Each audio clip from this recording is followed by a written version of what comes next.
A Fursona. Fursona breakdown. Fursonas. To all the ladies in the place.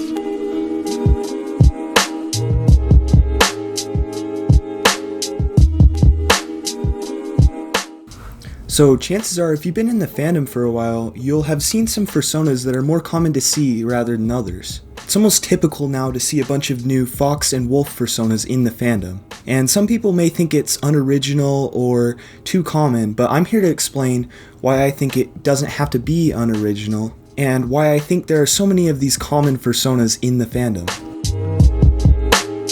To all the ladies in the place.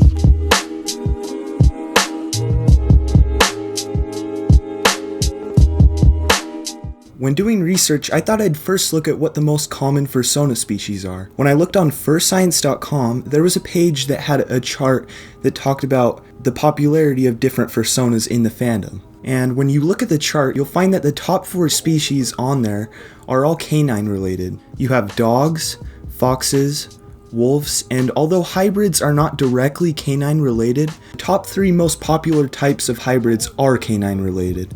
So right off the bat, we see that canines and dogs are the most popular type of Fursonas in the fandom. Next, when we look on the list behind dogs, you'll find that big cats are the next most popular type of Fursona. So your things like tigers, lions, and leopards are going to show up here. And then behind that, we have dragons and mythical creatures.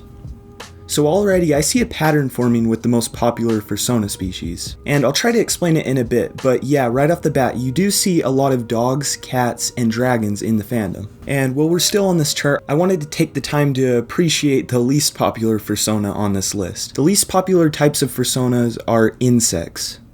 So if you have an insect Fursona, congratulations, your Fursona is the most unique out of all of us.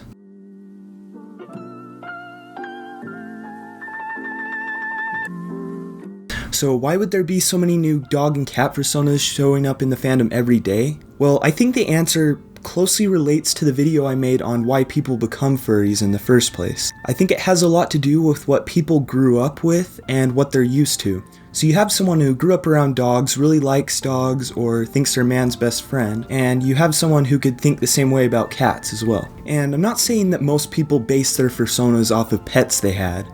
I'm just saying that people can find influence from the things around them. For example, with dragon Fursonas, people may have grown up enjoying stories or movies with dragons in them, because there's so many out there. And this is like what I said in my other video, people may find inspiration from movies or art that they see growing up. To further back up my research, I started a poll on Furry Amino. The poll is very vague because it only has 3 answers on it.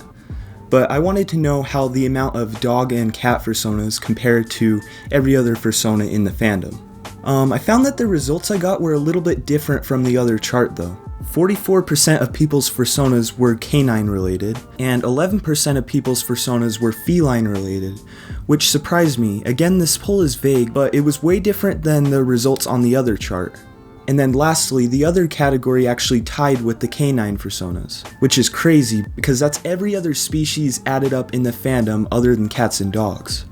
So when I looked at this poll, I found that canines were definitely the leading species of Fursonas.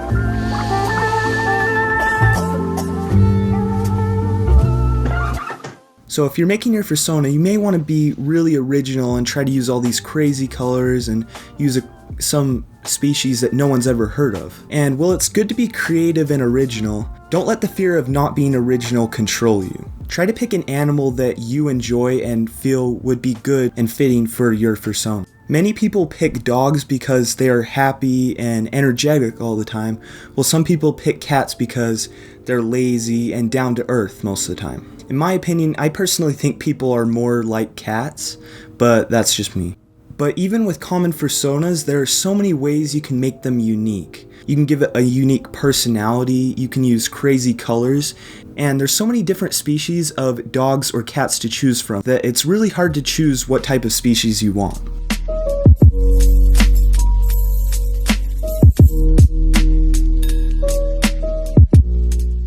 So to give my final opinion about it, I find that these Fursona species are so common because people find pets so enjoyable. We grow up around energetic dogs, lazy cats, or these stories of dragons in books and movies, and decide that it'd be cool to make characters based off of these animals. And I even find that it's pretty easy to make characters based off of these animals because they act interesting and we've lived beside them for so long. Even stories about mythical creatures have been around for years thanks to authors and companies like Disney. They help us see what these animals could look like in anthroform or as furries. And people are so creative nowadays that they just started doing it on their own.